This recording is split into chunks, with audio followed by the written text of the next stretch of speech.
मंगलम भगवान वीरो मंगलम गौतमो गणी मंगलम कुंद कुंदार्यो जैन धर्मोस्तु मंगलम सर्वमंगलमांगल्यम सर्वकल्याणकारकम प्रधानं सर्वधर्माणां जैनं जयतु शासनं सहजानंद चैतन्य प्रकाशाय महीयसे नमो अनेकांत विश्रांति महिमने परमात्मने। आचार्य कुंद कुंद देव द्वारा रचित पंचास्तिकाय संग्रह नाम का ग्रंथ है। इसके दूसरे अधिकार में गाथा 131 यहाँ से अपनी स्वाध्याय प्रारंभ करते हैं। 406 नंबर का पेज है हिंदी में। मोहो रागो दोषो चित्त पसादो यजस्य भामिं विज्जदितस्य सुहोवा असहोवा होदि परिणामो मोहे रागर द्वेष अथवा हर्ष जिसके चित्त में इस जीव के शुभ या अशुभ परिणाम का सद्भाव है। यहाँ ये 131 गाथा से आचार्य भगवान पुण्य पाप आदि पदार्थों का स्वरूप कहना प्रारंभ करते हैं। टीका की प्रथम पंक्ति है, यह पुण्य पाप के योग्य भाव के स्वभाव यानी स्वरूप का कथन है। पुण्य पाप के योग्य कौन भाव है, ये भाषा थोड़ा देखना, क्योंकि पुण्य पाप जो है वो कर्म प्रकृति को कहा गया है ना, उद्गल कर्म प्रकृति को। यहाँ पुण्य पाप जीव के संदर्भ से कहना है, तो जो जीव का भाव है उसकी चर्चा है। पुण्य पाप के योग्य भाव के स्वरूप का कथन है, यानी जीव की परिणति में होते जो शुभ अशुभ परिणाम है उनका यहाँ पर कथन किया जा रहा है। तो अन्वयार्थ है, जिसके भाव में माने परिणाम रूप भाव में, जिसके भाव में मोह राग द्वेष अथवा चित्त प्रसन्नता है, उसे शुभ अथवा अशुभ परिणाम है।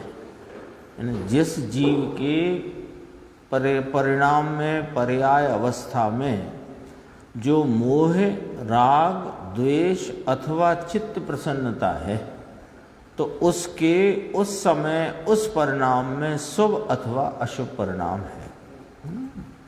अब देखो, इसका निमित्त की तरफ से कथन है, परिणाम जीव का दिखाना है ना। ये परिणाम जीव के परिणाम की चर्चा है। यहाँ दर्शन मोहिनी के विपाक से जो कलुषित परिणाम वह मोह है। चार बातें ली हैं यहाँ, मोह राग द्वेष अथवा चित्त प्रसाद, ऐसे चार शब्द आए ना।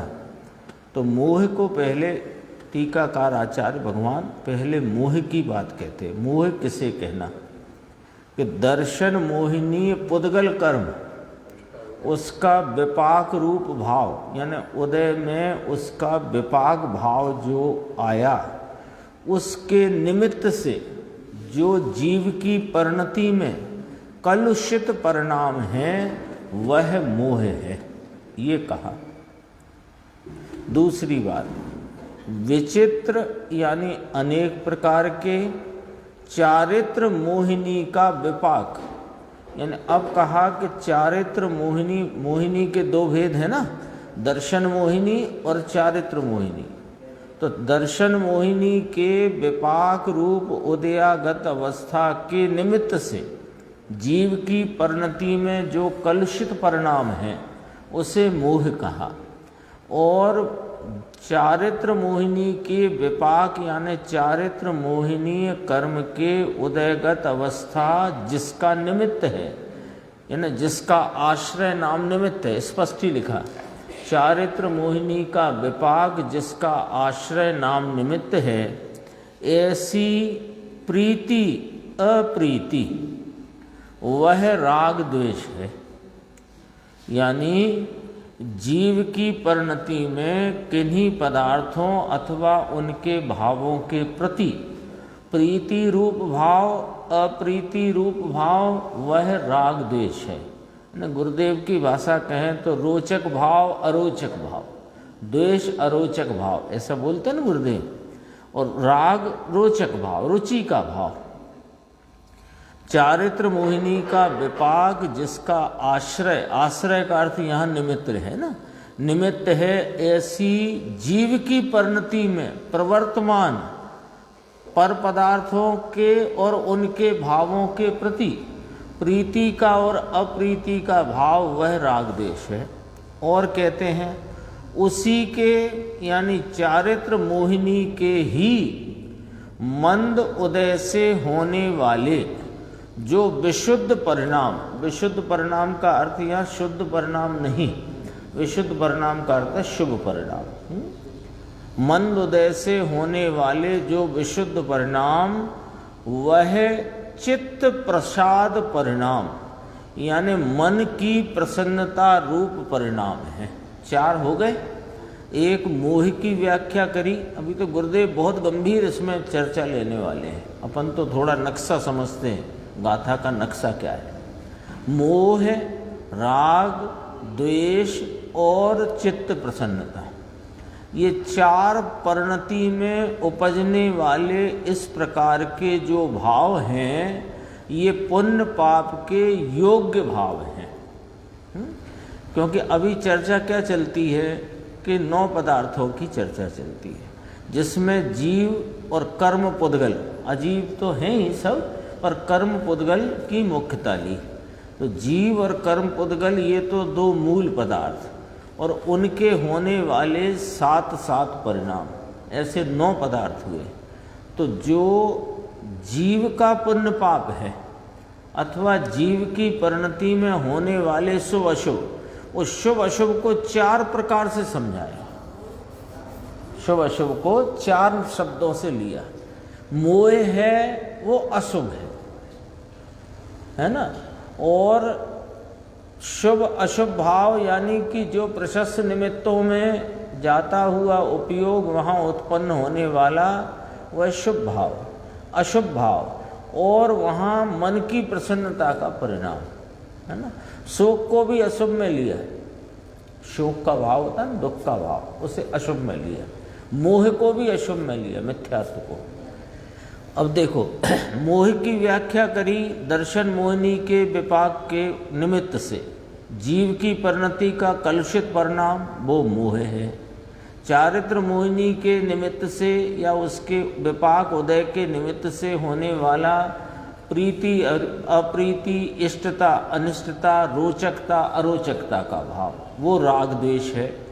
और मंद उदय से होने वाले जो शुभ परिणाम, विशुद्ध परिणाम माने शुभ परिणाम, उसमें चित्त प्रसाद माने मन की प्रसन्नता का परिणाम। इस प्रकार यह मोह, राग द्वेष अथवा चित्त प्रसाद जिसके भाव में है, उसे अवश्य शुभ अथवा अशुभ परिणाम है। ये जीव के परिणति में उत्पन्न होता हुआ शुभ अथवा अशुभ परिणाम, उसमें जहाँ प्रशस्त राग तथा चित्त प्रसाद है वहाँ शुभ परिणाम है, और जहाँ मोह, द्वेष तथा अप्रशस्त राग है वहाँ अशुभ परिणाम। शुभ अशुभ का हिसाब किताब कर दिया 4 शब्दों से। अशुभ में जो चित्त की प्रसन्नता है उसे यहाँ मंद उदय में नहीं लेना है, इसलिए ऊपर लिखा ना, चारित्र मोहिनी के ही मंद उदय से होने वाले जो विशुद्ध परिणाम, तो इसलिए इसमें वो पाप रूप भाव को नहीं लिया है ना। और पाप रूप भाव को अप्रशस्त राग में डाला द्वेष को भी अप्रशस्त में लिया। यद्यपि बहुत गहराई से विचार करो तो द्वेष भी प्रशस्त होता है, राग भी प्रशस्त, द्वेष भी प्रशस्त, राग अप्रशस्त भी और द्वेष भी अप्रशस्त, है ना। हाँ, राग द्वेष एक साथ रहेंगे, पर राग द्वेष में ऐसा है कि एक के प्रति राग है तो उसके प्रतिकूल भाव के प्रति द्वेष, एक के ही प्रति राग और उसी के प्रति द्वेष ऐसा नहीं है। जैसे शरीर के प्रति राग है तो मच्छर के प्रति द्वेष है, गर्मी के प्रति द्वेष है, एक साथ है। तो अब जैसे अपने बच्चे के प्रति राग है तो उसके ऊपर यदि कुत्ता भौंकता है तो कुत्ते के प्रति द्वेष है, ऐसा होता है ना। एक ही विषय में उसी के प्रति राग, उसी के प्रति द्वेष नहीं। तो प्रशस्त द्वेष कौन सा है कि जो देव गुरु सास सच्चे जिन धर्म आदि उनके प्रति राग है और उनका कोई विघ्न करे आदि तो उनके प्रति द्वेष है, तो वो प्रशस्त द्वेष है।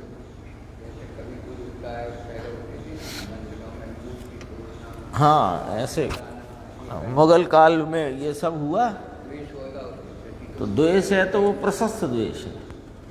अब देखो, इसको नीचे की लाइन में चारों का बंटवारा कर दिया। वो प्रशस्त द्वेष ऐसा हुआ कि प्रशस्त कौन है कि सच्चे देव गुरु सास जिन धर्म, ये प्रशस्त है, इसके प्रति राग है और इसको बाधा पहुंचाने वाले, विघ्न पहुंचाने वालों के प्रति द्वेष है। तो ऐसा करके वो है तो द्वेष का ही परिणाम है, तो अरोचकता, वो अरोचकता प्रशस्त राग यानी प्रशस्त निमित्तों के प्रतिकूल जो भाव हैं किसी के। मान लो अभी भाई साहब ने कहा ना मुगल काल में ये सब चला, तो कोई मंदिरों के, आयतनों के, प्रतिमाओं के जिन्होंने मान लो खंडित किए आदि इत्यादि, तो उसमें उनके प्रति द्वेष है। जैसे अपने लिए अक्टूबर मंदिर के लिए किसी ने मृत्यु का दंड दिया, हाँ, तो द्वेष है उसके प्रति। अब जैसे किसी ने मुनिराज पर उपसर्ग किया तो मुनिराज के उपसर्ग, मुनिराज को तो कुछ नहीं, पर मुनिराज के भक्त को, देवसास गुरु का वो सेवक है, भक्त है, तो उसको उपसर्गकर्ता के प्रति द्वेष है ना। तो वो प्रशस्त द्वेष कहलाए।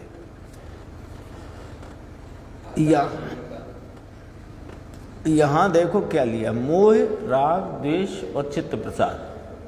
यानी चित्त प्रसाद माने मन की प्रसन्नता। शक्ति हो तो अपन उनका काम भी कर लें। हाँ, अब इसके चार हिस्से, चार बातों को दो में बांटना है, क्योंकि कोई दो पदार्थों की चर्चा चल रही है, पुण्य और पाप की, है ना। तो शुभ अथवा अशुभ परिणाम है तो कैसे घटित किया कि प्रशस्त राग तथा चित्त प्रसाद। यहाँ चित्त प्रसाद लिया मंद उदय के निमित्त में होने वाले शुभ भाव, उनको लिया है। ऊपर आ गई ना जी, 1, 2, 3 चौथी लाइन, 3.5 लाइन से चौथी लाइन, यहाँ आ गई ना बात। चित्त प्रसाद, मन की प्रसन्नता। तो जहाँ प्रशस्त राग तथा चित्त प्रसाद है वहाँ शुभ परिणाम है। मोह, द्वेष तथा अप्रशस्त राग है वहाँ अशुभ परिणाम है। अब मूलता देखो, मोह को अशुभ में गिना है, मोह को पाप तत्व में गिना है, मिथ्यात्व कहाँ रखा, पाप तत्व में, है ना। अब मिथ्यात्व सहित का कोई कदाचित मंद कषाय रूप परिणाम होए भी और प्रशस्त निमित्तों के लक्ष्य में होता हुआ परिणाम हो तो भी वहाँ मोह रूपी पाप विराजमान है। तो वो शुभ भी वास्तव में अशुभ का पोटला साथ में है, मिथ्यात्व का, है ना। इसलिए इसको स्पष्ट ख्याल में रखना। प्रसाद का अर्थ किया है नीचे, प्रसन्नता, विशुद्धता। विशुद्धता माने वही मंद भाव, और उज्ज्वलता। उज्ज्वलता माने बस उतना ही, कम आकुलता का भाव। अब देखो इसमें गुरुदेव का प्रवचन में बहुत गंभीर गंभीर बिंदु लिए हैं। टीका की जो पंक्तियां उसकी 4 पंक्ति छोड़कर, यहाँ दर्शन मोहिनी के विपाक से यानी निमित्त से जो कलुषित परिणाम वह मोह है आत्मा में। अब इसकी व्याख्या देखो, आत्मा में पुण्य परिणाम मेरा धर्म है, पाप भाव में मुझे मजा आता है, ऐसा मिथ्यात्व भाव। यानी शुभ भावों में और शुभ क्रियाओं में धर्म बुद्धि और पाप भाव में मजा बुद्धि, ये मिथ्यात्व का सीधा लक्षण है। मिथ्यात्व का सीधा लक्षण, जैसे अग्नि का सीधा लक्षण क्या कि उष्णता है ना, शक्कर का सीधा लक्षण क्या कि मिठास। भले वो रूप में कदाचित अन्य रूप भी दिखाई दे शक्कर, कभी कभी आजकल वो वैसी कत्थई भी हो जाती है ना, उसे किसी घी में बर्तन में मेल्ट करो कुछ ऐसा ब्राउन, तो वो रूप में कुछ भी हो, लेकिन शक्कर का सीधा लक्षण मिठास, अग्नि का सीधा लक्षण उष्णता, मिथ्यात्व का सीधा लक्षण पुण्य परिणाम में धर्म बुद्धि, पाप भाव में मजा बुद्धि। ये मिथ्यात्व का लक्षण है। मजा बुद्धि है ना, उस प्रकार के परिणाम तो रह जाते हैं बाद में भी, लेकिन बुद्धि पुण्य परिणाम मेरा धर्म है, पाप भाव में मुझे मजा आता है, ऐसा मिथ्यात्व भाव वह अशुभ भाव है, पाप भाव है, वह मोह है। पाप परिणाम और उसमें मुझे मजा आता है, पुण्य परिणाम वह मेरा धर्म है। और सुनो भी, अल्पज्ञ पना वह मेरा पूर्ण तत्व है, ऐसी जिसकी दृष्टि है, ऐसी जिसको स्वीकृति चल रही है, ऐसा जिसने श्रद्धान करके बैठा है, उसे मोह अर्थात मिथ्यात्व कलुषित परिणाम कहा जाता है। वह मिथ्यात्व भाव है, मिथ्या दर्शन शल्य है। देखो अपने को तो लगे मिथ्यात्व है ना, तो इसमें सब समा गया कि जैसा वस्तु का स्वरूप है वैसा नहीं जाने, और जैसा वस्तु का स्वरूप है नहीं वैसा जाने माने।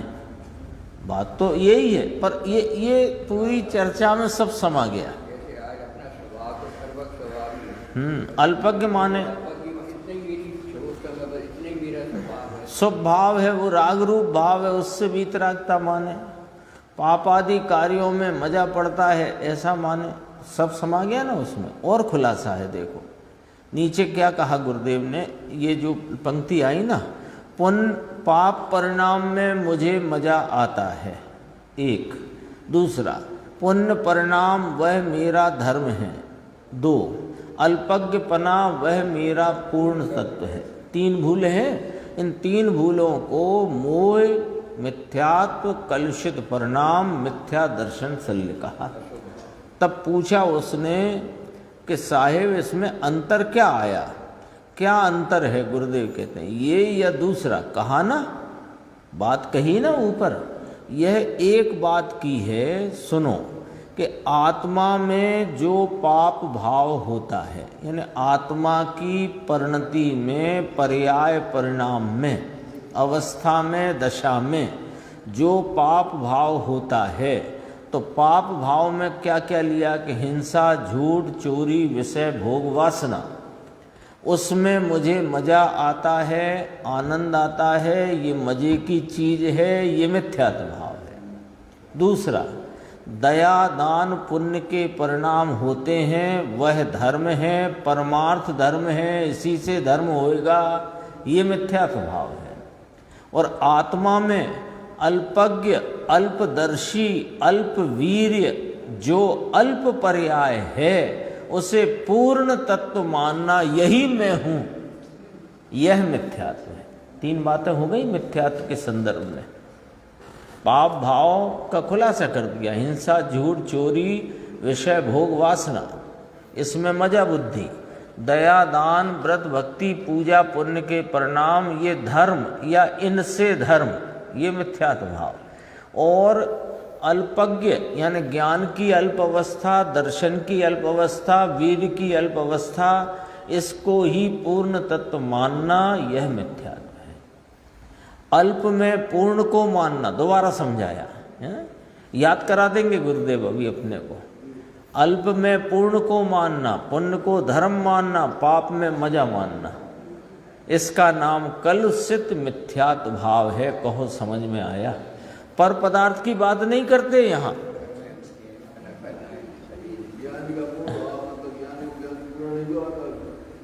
ज्ञानी की तो बात है ही नहीं, ये तो अज्ञानी का लिया। मिथ्यात्व की बात चल रही है ना, तो ज्ञानी की तो बात ही नहीं है। जब वो श्रद्धा करता है तो मैं अपने में परिपूर्ण हूँ, ऐसी श्रद्धा इसी का नाम से अब उसने ज्ञान में, ज्ञानी के भले अभी अल्प ज्ञान है, अल्प दर्शन है, अल्प वीर्य है, लेकिन उसने अपने को तो पूर्ण स्वीकार किया है। पर्याय में अल्पता है, उससे थोड़ी वह अपना स्वरूप मानता है। श्रद्धा में तो पूर्ण स्वरूप को ही मैं हूँ ऐसा लिया है उसने। अल्पता तो दिखती ही नहीं उसी। तब तो मुनिराज कुंद देव आचार्य ने और मुनिराज पद्म प्रमलधारी देव नियम साथ, तब उन्होंने कहा मैं संसारी और सिद्ध में अंतर कैसे देखूं, किसने से देखूं, कुबुद्धि सुबुद्धियों में अंतर किसने से देखूं। देखो वो बड़ी गजब की उनने, किसने से देखूं। तो कोई भी पंडित होगा कह देगा व्यवहार नय से देख लो, तो कहीं व्यवहार नय को तो हम जानते ही नहीं। व्यवहार नय से हम देखने ही नहीं चाहते क्योंकि जिस नय के द्वारा परमार्थ का भान नहीं होता, उस नय को हम देखना नहीं चाहते। वो नय हमारे लिए है ही नहीं, वो चक्षु तो हमारा बंद पड़ा है हम तो इस परमार्थ परिपूर्ण, ये परिपूर्ण आत्म तत्व को ही हमने आप रूप स्वीकार किया है। हम तो उसी को देखते और सबको उसी से देखते। देखो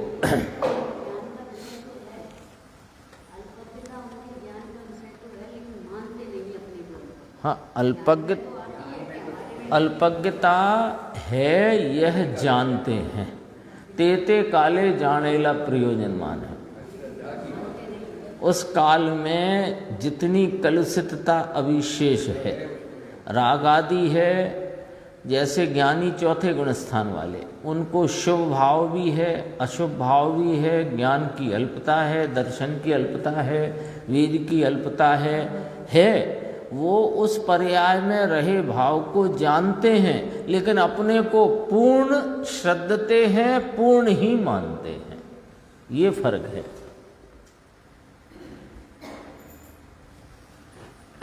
देखो अभी पर पदार्थ की बात नहीं करते, पर पदार्थ से लेना देना है नहीं ना कुछ। विकार और अल्पज्ञता, तीन बातें कही थी। पाप भाव यानी हिंसा, झूठ, चोरी, विषय भोग वासना, पुण्य परिणाम माने दया, दान, व्रत, भक्ति, पूजा, और अल्पज्ञता, अल्पदर्शिता, अल्पवीर्य आदि अल्प भाव। तीन बातें कही थी। तो तीन बातों में दो तो विकार में डाल दी। कौन कौन गए विकार में? कि वो हिंसा, झूठ, चोरी और विषय भोग वासना और दया, दान, व्रत, पूजा आदि, ये गए विकार। और अल्पज्ञता पर्याय में अल्प प्रकटता, वो अल्पज्ञता हुई। ज्ञान की अल्प प्रकटता है ना, अभी पूर्ण प्रकटता नहीं है। तो दो रह गए। तीन की बात करी थी, अब दो आए, विकार और अल्पज्ञ। बस पर पदार्थ की तो बात ही नहीं करी। इस प्रकार का विकार और एक अल्पज्ञ, अल्पदर्शी, अल्पवीर्य, इतना ही मैं हूँ, इतनी ही दृष्टि रखी है और उसमें मुझे मजा है, वही मिथ्यात्व कलुषित भाव है। मिथ्यात्व की व्याख्या आई ना, मोह की। क्योंकि पुण्य पाप तत्व की बात चलती है, तो ये पाप तत्व में गया, मिथ्यात्व कहाँ गया? पाप तत्व में। उसकी बात करी। अगले पेज पे आते हैं, पेज नंबर है 408, नीचे देखो। वह पाप भाव है। कौन? मिथ्यात्व। हाँ, ये भी एक समझने के लिए बहुत महत्वपूर्ण विषय है, मिथ्यात्व पाप भाव है, ये समझना चाहिए, ये अपने को विचार में लेकर इसका निर्णय करना चाहिए। क्योंकि मिथ्यात्व का तो कंबल ओढ़ रखा है और कषाय की मंदता में प्रशस्त निमित्तों के लक्ष्य में बरतता हुआ अपने को धर्मात्मा मानता है, तो कहते हैं तू तो पुण्य तत्व भी नहीं है, पाप पदार्थ है। ये दशा ही है, वस्तु तो वस्तु है, दशा ये पाप पदार्थ है। वो पाप का पोटला माथे है और तेरा मंद से मंद कितना परिणाम कि जिसके फल में 9वें ग्रह व्यक्त तक चला जाए, वो परिणाम भी पाप में गिना। ये मिथ्यात्व की बात चल रही है। पे निज आत्म ज्ञान बिना सुख लेश न पायो ना, इसे लगता बड़ा, अब धर्म कर रहे हैं हम, संस्कार डाल रहे हैं हम, ये तेरे वास्तव में उसमें धर्म मानना ये मिथ्यात्व का संस्कार है। धर्म की तो बात वहां दूर दूर तक नहीं है, धर्म की गंध नहीं है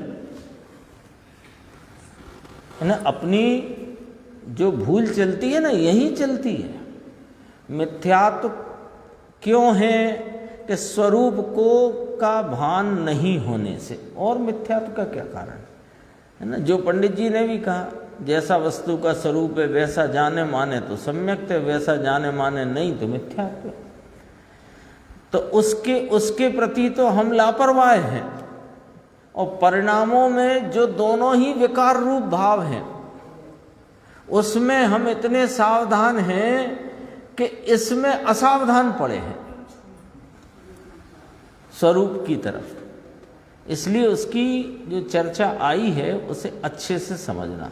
वह पाप भाव है, मोह मिथ्यात्व एक पाप भाव है। पाप भाव जिसका स्वभाव नाम स्वरूप है लिव, क्योंकि उत्थानिका में क्या लिया था, पुण्य पाप के योग्य भावों का स्वरूप यहाँ कहते हैं, यही थी ना उत्थानिका। अब देखो, अब आगे अनेक प्रकार के यानी विविध प्रकार के चारित्र मोहिनी का विपाक उदय, जिसका आश्रय नाम निमित्त है। कहाँ? परिणाम में। निमित्त कहाँ घटित होता है? परिणाम में। जीव में शुभ अशुभ परिणाम होते हैं, कषाय की मंदता तीव्रता के भाव होते हैं। वे चारित्र मोहिनी का विपाक, जिसका आश्रय नाम निमित्त है। पहले दर्शन मोहिनी के विपाक नाम निमित्त से जीव की परिणति में मिथ्यात्व का खुलासा किया। तो मिथ्यात्व के खुलासा में 3 बातें रखी सामने। पाप भाव में मजा बुद्धि, पुण्य भाव में धर्म बुद्धि, और अल्पज्ञ पर्याय को ही अपना पूर्ण स्वरूप जानना मानना, ये रखी थी ना बात।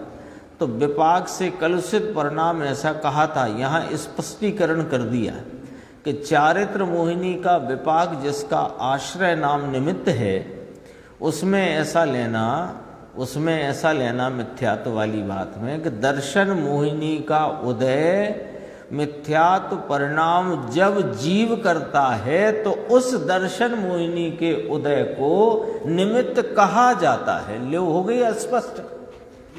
अब ये भ्रांति तो नहीं रह सकती अपन सबको कि दर्शन मोहिनी के कारण मेरा मिथ्यात्व है। अब दर्शन मोहिनी उपशम हो तो मेरे सम्यक्ति की प्राप्ति हो, ये भ्रांति तो दूर हो गई। तो अब कहाँ रही भ्रांति उस प्रकार की? स्पष्ट हो गया कि नहीं हो गया? तो अब आप दूसरे के लिए रोना नहीं रो सकते हो, जो आप अभी तक रोते आए। क्या करें, दर्शन मोहिनी का उदय तीव्र चल रहा है, हम तो सब करें, क्या करो तुम? वो चारित्र मोहिनी के विपाक के निमित्त से विकार करते हो और दर्शन मोहिनी पे आक्षेप लगाते हो अपने मिथ्यात्व का। विचार करो। जो यहाँ पर भले वो भगवान की भक्ति पूजा का परिणाम हो, स्वाध्याय का परिणाम हो, तत्व विचार का परिणाम हो, ये जो है ये विकार रूप भाव है। और ये विकार जीव की परिणति में खड़ा हो रहा है, उसमें निमित्त चारित्र मोहिनी का उदय है। अब अपनी परिणति में तुम इन शुभ भावों में प्रवर्ते हो और फिर कहते हो कि सम्यक इसलिए नहीं होता क्योंकि दर्शन मोहिनी का उदय चल रहा है। दर्शन मोहिनी का उदय तो निमित्त कहा जाता है जब तुम स्वयं पाप भावों में मजा बुद्धि, पुण्य भावों में धर्म बुद्धि और अल्पज्ञता को ही पूर्णता मानते हो। ऐसे मिथ्यात्व, मोह, भ्रांति, पर में सावधानी के भाव से तुम खुद परिणम रहे हो, तब दर्शन मोहिनी निमित्त कहलाता है। तो अब बताओ इसमें गलती किसकी रखना, सजा किसको दें, अपराध किसका?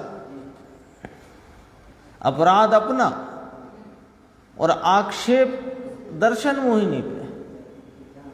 अरे दरअसल में ये तो स्वयं कुछ करना नहीं चाहता और स्वयं हम क्या करें। और शास्त्र पढ़ पढ़ के और ज्ञानी हो गया है। वहां निमित्त की बात करी थी, ये उसके ही भरोसे बैठ गया ना। एक और भाषा चलती है अपने मुमुक्षु, क्या करें, मिथ्यात्व का तीव्र उदय चल रहा है। तो मिथ्यात्व का तीव्र उदय, भाई मिथ्यात्व तो जीव का भाव है। दर्शन मोहिनी का जो भाव है विपाक रूप, उसका नाम मिथ्यात्व थोड़ी होता है। मिथ्यात्व तो तेरा भाव है, अपराध तो तुम स्वयं कर रहे हो और दर्शन मोहिनी उसमें निमित्त है, बस इतना। हाँ, वो तो खड़ा ही है। देखो कितना स्पष्ट गुरुदेव की व्याख्या इतनी स्पष्ट आती है। देखो पुनः पढ़ते हैं लाइन कि उसमें ऐसा लेना, मोह की व्याख्या में ऐसा लेना कि दर्शन मोहिनी का उदय निमित्त कहा जाता है कब, कि जब जीव मिथ्यात्व परिणाम करता है तब। लिखा इसी में लिखा है कि नहीं लिखा है? समझ में आया? फिर चारित्र मोहिनी का विपाक जिसका निमित्त है, ऐसी प्रीति अप्रीति वह राग द्वेष है। लो इसका नाम राग और द्वेष। दया दान का भाव वो पुण्य राग और दूसरा द्वेष। स्त्री कुटुंब परिवार लक्ष्मी के प्रति प्रेम वह अशुभ राग। उसी के यानी चारित्र मोहिनी के ही मंद उदय से, है ना, ऐसी प्रीति अप्रीति वह राग द्वेष है। पर मंद उदय से होने वाले जो विशुद्ध परिणाम वह पुण्य है। राग में भी ये तो पहले आया कि वह अशुभ है, फिर अब मंद उदय से माने मंद उदय रूप निमित्त के काल में राग का मंद भाव हो, यानी कषाय का मंद भाव हो, दया का दान का विशुद्ध परिणाम वह शुभ पुण्य है, पुण्य बंध का कारण है। धर्म नहीं है, संवर निर्जरा नहीं है, क्योंकि वे तो अलग पदार्थ हैं, उनकी तो बात आएगी अभी। चित्त प्रसाद परिणाम, देखो चित्त की प्रसन्नता, फुटनोट पढ़ा गुरुदेव ने, चित्त की प्रसन्नता, विशुद्धता नाम मंदता, उज्ज्वलता नाम भी मंदता, यह सब शुभ भाव है, मन की प्रसन्नता रूप परिणाम है। इस प्रकार यह मोह राग द्वेष अथवा चित्त प्रसाद जिसके भाव में है, जिस जीव के भाव नाम दशा में, अवस्था में, हालत में, पर्याय में, परिणाम में, ऐसा परिणाम है। कितने आ गए परिणाम? मोह राग द्वेष अथवा चित्त प्रसाद, है ना, दो हैं, चार कहे, उसमें 3 लेना, मिथ्यात्व और शुभ अशुभ भाव, 3 हुए ना। और फिर मूलता 2 लेना, शुभ और अशुभ भाव। तो मिथ्यात्व को काय में डाला? अशुभ भाव में। बात तो पुण्य पाप तत्व की चल रही है ना, पुण्य पाप तत्व। तो जो द्रव्य पुण्य पाप है उसमें निमित्त होने वाले जीव के शुभ अशुभ भाव, और जीव के शुभ अशुभ भाव को 4 प्रकार से यहाँ वर्णित किया, मोह राग द्वेष और चित्त प्रसन्नता।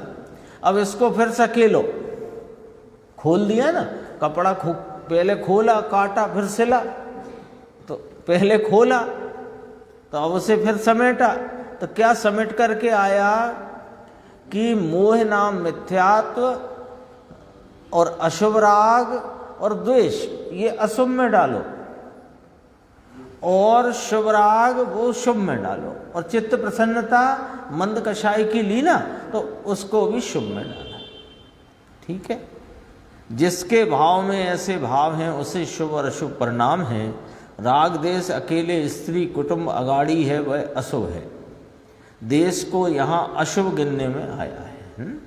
मोह मिथ्यात अशुभ है, दया दान आदि में राग की मंदता हो, यहाँ पर द्वेष को अपन अभी बात करते थे प्रशस्त द्वेष, तो यहाँ प्रशस्त द्वेष की बात ना करके द्वेष को समूचा यहाँ अशुभ में गिनने में आया है। आगे देखो 410 पेज। आत्मा में जितना विपरीत मिथ्यात्व का भाव है, कैसा विपरीतता साहेब, कि पुण्य परिणाम में धर्म है और वह पुण्य परिणाम दया दान का भाव, वह संबर है, ऐसी मान्यता का भाव, उसे मिथ्यात्व भाव कहते हैं। आचार्य द्वय, दोनों आचार्य, दो आचार्य तो इस ग्रंथ के संदर्भ से कहे, सभी आचार्य, सभी मुनीश्वर, सभी ज्ञानी और सर्वज्ञ देव सब आ गए उसमें। तो वह मिथ्यात्व भाव कैसा भाव लेना शुभ अशुभ में, कि अशुभ भाव है, और पर के प्रति द्वेष करना वह अशुभ भाव है, और स्त्री परिवार के प्रति राग करना वह अशुभ भाव है। तथा देव गुरु सास के प्रति सच्चे, है ना, सच्चे लिया उसमें, हाँ, सच्चे देव गुरु सास के प्रति उल्लास करना, भक्ति चित्त की प्रसन्नता का भाव, वह शुभ है। शुभ और अशुभ दोनों बंध का कारण है। पूरा पूरा नक्शा है, क्योंकि चर्चा ही किस तत्व की चल रही है, जीव के शुभ अशुभ अर्थात पुण्य पाप तत्व की। आश्रव के जो दो भेद कहे उनकी बात चलती है, तो उनका पूरा नक्शा है। शुभ और अशुभ दोनों बंध के कारण हैं। फिर किसी ने कुछ कहा वहाँ पर, तो गुरुदेव ने टोका, कर्म का उदय किसने कहा?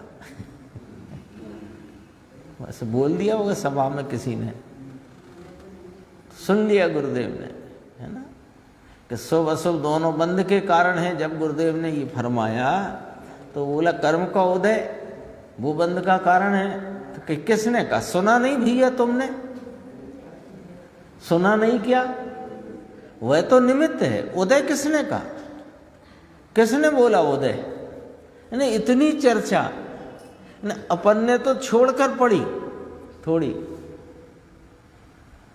और इतनी चर्चा के बाद सभा में से बोले कर्म का उदय वो बंध का कारण है। अरे भाई खतौनी तो बराबर रखना पड़ेगी। जो भाव जैसा है वैसा समझना पड़ेगा, जानना पड़ेगा, वैसा ही मानना पड़ेगा। फिर दोबारा गुरुदेव ने कहा उदय किसने कहा? फिर अब गुरुदेव क्या कहते हैं? अरे जैन में कर्म की विपरीतता घुस गई है। क्यों घुस गई? उसका कारण है, बहुत सीधा सच्चा कारण है कि द्रव्य गुण पर्याय का स्वरूप तो समझा नहीं, और करणान योग का अभ्यास आधा पूरा जैसा जिसने किया, तो द्रव्य गुण पर्याय को समझे बिना करणान योग के अभ्यास करने में कहाँ धोखा होता है कि ये जगत के सब द्रव्य स्वाधीन हैं, उनके चतुष्टय स्वाधीन हैं, उनकी सत्ता स्वाधीन है। एक द्रव्य अपने पर्याय के अतिरिक्त अन्य की पर्याय को कर नहीं सकता, अन्य मेरी पर्याय को नहीं कर सकता। ये वाली वस्तु व्यवस्था की स्वतंत्रता को, स्वाधीनता को समझा ही नहीं। और जब पढ़ा करणानि योग कर्म सिद्धांत को पढ़ा तो वहाँ लिखा कि ये जीव को अनादिकाल से दर्शन मोहिनी के उदय से मिथ्यात्व भाव चला आया है, लिखा है वहाँ पर। तो अब इसको ये समझना चाहिए था कि दर्शन मोहिनी पुद्गल कर्म है, उसका उदय वो उसका परिणाम है, और जीव की परिणति में मिथ्यात्व जीव का परिणाम है। यहाँ किसी को किसी में मिलाकर कथन किया है तो ये व्यवहार का कथन है, और व्यवहार का कथन जो किया उसका कारण परमार्थ बताना है। सो किसका किस पर आरोप किया, आरोप करने का कारण क्या और परमार्थ क्या बताया है, यहाँ तक पहुँचना पड़ता है। जब भी जिनवाणी में अपन पढ़ें और अपने को लगे कि इस वाक्य में, इस अधिकार में, इस व्याख्या में किसी का दो द्रव्यों का एक कार्य की उत्पत्ति में दो द्रव्यों का मिलाकर कथन किया है, तो तुरंत यह बात अपने यहाँ चित्त में बल्ब जलना चाहिए कि ये व्यवहार का कथन है। अब व्यवहार का है अर्थात किसी का किसी पर आरोप है, तो आरोप करने का कारण क्या और आरोप का कारण जो है, और आरोप किस प्रकार किस लिए किया गया, और आरोप करके जो परमार्थ बताना है वो परमार्थ क्या, वहाँ तक पहुँचना पड़ेगा, नहीं तो शास्त्र अभ्यास निरर्थक जाएगा। इतनी बात है।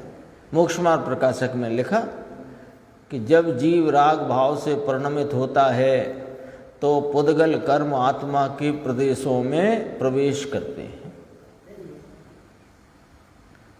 अब उनसे कहा कि भैया आत्मा के प्रदेशों में तो कर नहीं सकते, कर्म के परमाणु प्रवेश ही नहीं कर सकते। अरे कैसे नहीं, मोक्ष मार्ग प्रकाशक में लिखा है, पंडित टोडरमल जी ने लिखा है, आचार्य कल्प पंडित टोडरमल जी ने लिखा है। अरे लिखा तो है, पर उनने ही तो ये लिखा है कि व्यवहार किसी को किसी में मिलाकर कथन करता है। तो यहाँ ये क्यों नहीं समझ रहे कि पुद्गल कर्म परमाणु और जीव द्रव्य दोनों के चतुष्टय न्यारे न्यारे हैं, उसके वो इसमें प्रवेश कैसे पा सकता है।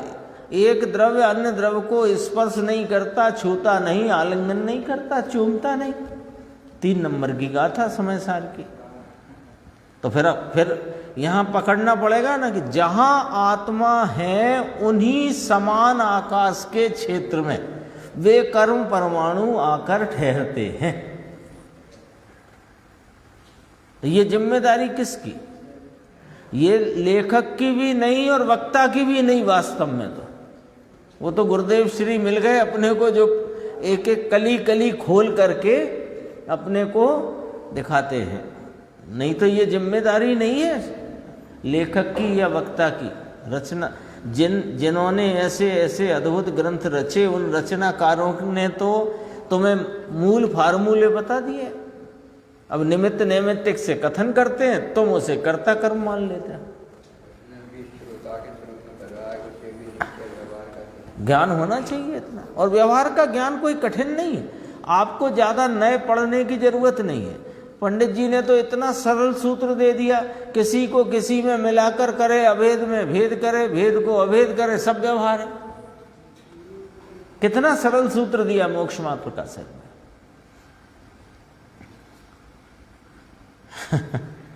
जैन में कर्म की विपरीतता घुस गई है। कैसी घुस गई है सुनो। एक तो ये कि पुण्य परिणाम से धर्म होता है, ऐसी विपरीतता घुस गई है। अनादि की है, ऐसी ही अनादि की है, क्योंकि राग का ये रसिया तो अनादि से है, राग का रुचिवंत तो ये अनादि से है, और फिर ऐसा कहने वाला मिल गया यहाँ तो पुष्टि हो गई और धर्म की मोहर लग गई। सेठी ये बड़े पुराने वृद्ध व्यक्ति हैं, इन्हें भी विपरीतता घुस गई। ये तो यहाँ आकर जरा बदले, नहीं तो नहीं ये क्या, ये कैसे कहते हो, ये कैसे कहते हो। प्रवीण भाई ये तो पूर्व की बात है, देखो अनादि काल से ये जीव को राग का रस है। आप कैसे कहते हो? आपके पास क्या आधार है जिससे आप कहते हो कि ये जीव को अनादि काल से राग का रस है? अरे इसे वीतरागता का रस नहीं है ना, तो इस आधार से कहते हैं। और कौन सा आधार चाहिए अब तुम्हें? यदि वीतरागता का रस हो तो राग की हेता, कल तो हे उपादेय की बात आई थी ना, जयसन स्वामी की टीका की व्याख्या जब गुरुदेव श्री करते थे कि दुख हे है और सुख उपादेय है, इसके लिए तो कोई कक्षा लगाने की जरूरत ही कहाँ है। ये तो वो चींटी चल रही हो उसे भी मालूम है ये वाली जीव मात्र को। अब तुम पंचेंद्री पना मिला है, संगी पना मिला है, हित अहित के विचार करने की योग्यता खिल गई है, तो हित अहित का विचार करते हो। और उसमें भी फिर जिनवाणी जैसी माँ मिल गई है जो तुम्हें हित अहित के विचार करने में सच्चा मार्गदर्शन कर सकती है, करती है। अब तुम आकर के फिर वही अपने पुराने राग को, पुराने उस चाल को पे ही चलते रहो, तो फिर मां जिनवाणी क्या करेंगे? देखो चमक होती है, ऐसा करके कुछ चर्चा करी है, अपन आगे बढ़ जाते हैं, पूरा करते हैं इसको। 412 पेज। यहां तो कहते हैं प्रशस्त राग तथा चित्त प्रसाद है, वहाँ शुभ परिणाम शुभ भाव है, और जहाँ मोह द्वेष तथा अप्रशस्त राग है वहाँ अशुभ परिणाम। बांट दिए दोनों को।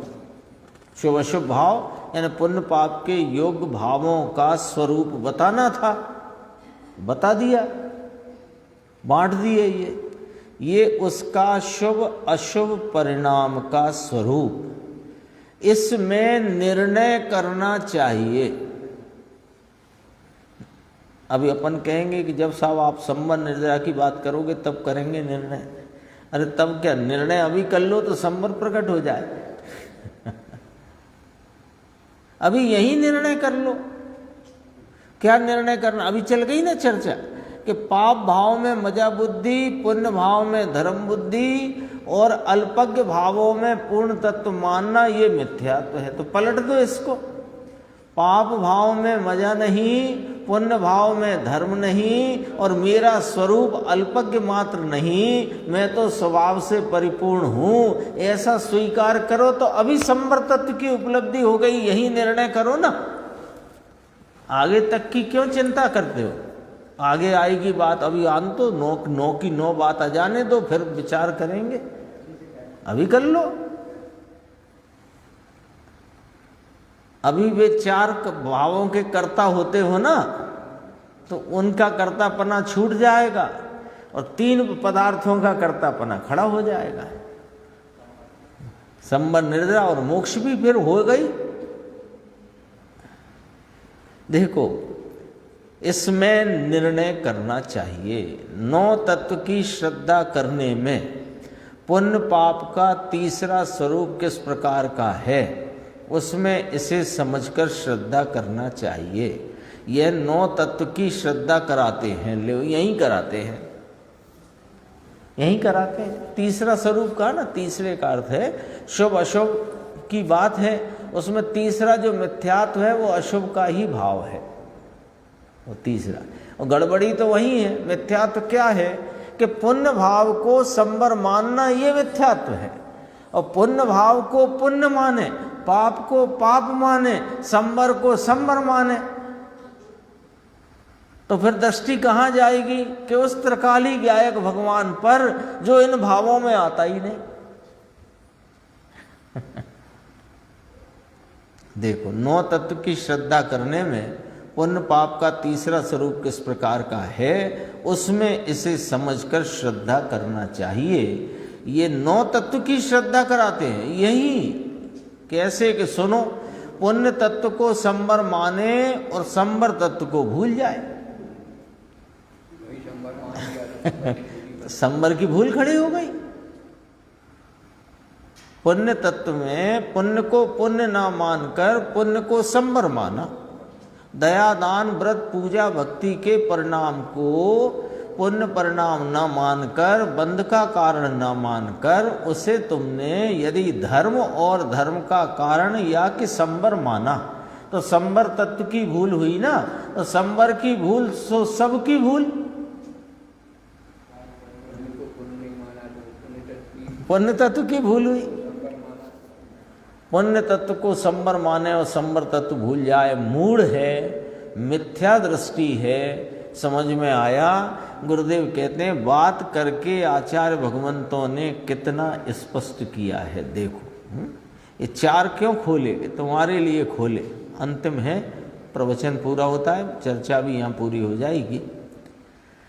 शुभ और अशुभ दो लिए ना, तो ये जो 9 पदार्थ 9 तत्व हैं, उनमें शुभ अशुभ किसे कहते हैं उसका स्वरूप बताया। उसे ऐसा समझना, उसे संवर निर्जरा नहीं समझना और उसे पूरा आत्मा नहीं समझना। कितना सावधान करते हैं। ऐसा समझना कि जो दर्शन मोहिनी के उदय का निमित्त में, जो परिणति में पाप में मजा बुद्धि, पुण्य में धर्म बुद्धि, अल्प पर्यायों में पूर्ण भाव का श्रद्धा का भाव, ये मिथ्यात्व है, ये अशुभ है, पाप रूप भाव है।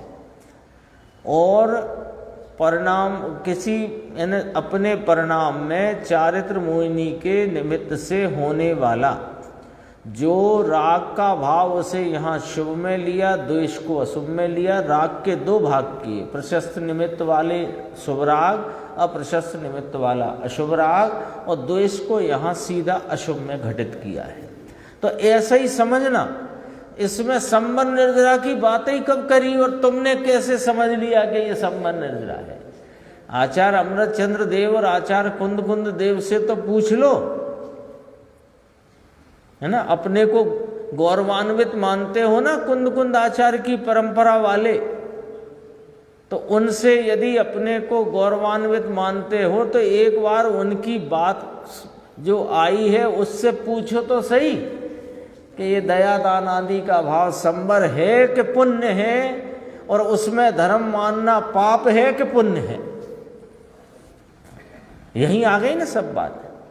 जिससे उसे पूरा आत्मा न समझना।